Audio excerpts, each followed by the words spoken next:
വിവാദമായ 8ാം class NCERT പുസ്തകം നിരോധിച്ച് supreme കോടതി. എല്ലാ കോപ്പികളും പിടിച്ചെടുക്കാൻ കോടതി നിർദ്ദേശം നൽകി. ഡിജിറ്റൽ ഉള്ളടക്കങ്ങൾ പിൻവലിക്കാനും കോടതി ഉത്തരവിട്ടു. ജുഡീഷ്യറിയിലെ അഴിമതിയെക്കുറിച്ചുള്ള അധ്യായം ഉൾക്കൊള്ളുന്നതായിരുന്നു 8ാം ക്ലാസ് NCERTയുടെ പുസ്തകം. സാമൂഹ്യശാസ്ത്ര പാഠപുസ്തകത്തിലെ ജുഡീഷ്യറിയിലെ അഴിമതി എന്ന ഭാഗമാണ് വിവാദമായത്.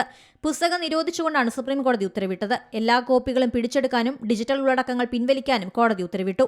കേന്ദ്ര സംസ്ഥാന സർക്കാരുകൾ നിർദ്ദേശങ്ങൾ പാലിക്കണമെന്നും നിർദ്ദേശം ലംഘിച്ചാൽ ഗുരുതര നടപടി ഉണ്ടാകുമെന്നും സുപ്രീം കോടതി മുന്നറിയിപ്പ് നൽകുന്നു.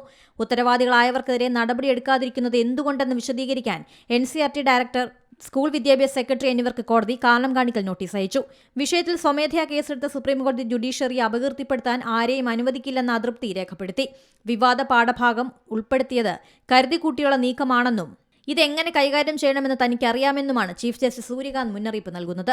ജുഡീഷ്യറിയെ ദുർബലപ്പെടുത്താനും അന്തസ്സിനെ താഴ്ത്താനുമുള്ള മനഃപൂർവ്വമായ നീക്കമാണിതെന്ന് ബെഞ്ച് പറഞ്ഞു. ഇത് ക്രിമിനൽ കോടതി ലക്ഷ്യത്തിന്റെ നിർവചനത്തിൽ ഉൾപ്പെടുമെന്നും ബെഞ്ച് ഓർമ്മിപ്പിച്ചു. NCERTയുടെ കത്തിൽ ക്ഷമാപണം എന്നൊരു വാക്കുപോലും ഇല്ലെന്നും പകരം അവർ അതിനെ ന്യായീകരിക്കാൻ ശ്രമിച്ചുവെന്നും സുപ്രീം കോടതി പറയുന്നു. കൂടുതൽ വാദം കേൾക്കാൻ കേസ് മാർച്ച് 11ലേക്ക് മാറ്റി. National desk, C Malayalam news. ഏറ്റവും പുതിയ വാർത്തകളും വിശേഷങ്ങളും വിരൽത്തുമ്പിലറിയാൻ സി മലയാളം ന്യൂസ് എല്ലാ ഡിജിറ്റൽ പ്ലാറ്റ്ഫോമുകളിലും ലഭ്യം.